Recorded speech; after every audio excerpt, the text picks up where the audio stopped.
Warga Dusun Tengah, Desa Moncek Tengah, Kecamatan Lenteng, mendadak geger. Sebab, dari dalam tanah terdengar suara ketukan yang cukup nyaring.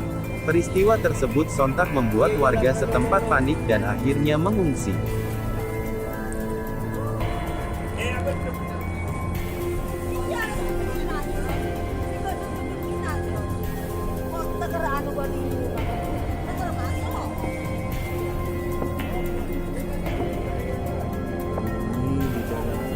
Bunyi di dalam bumi.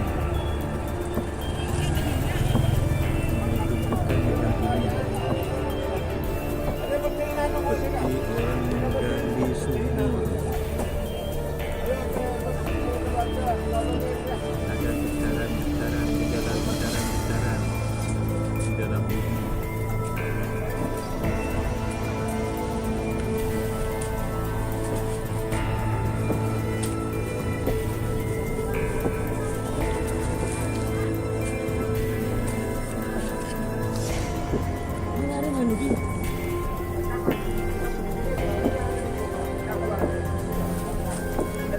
Berdasar informasi yang diterima Radar Madura ID, kejadiannya itu terjadi sekitar pukul 9.42 sampai pukul 10.30.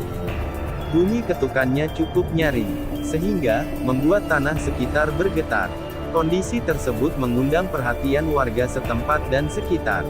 Bahkan, sejumlah polisi, TNI dan personel BPBD serta berbagai pihak datang ke lokasi.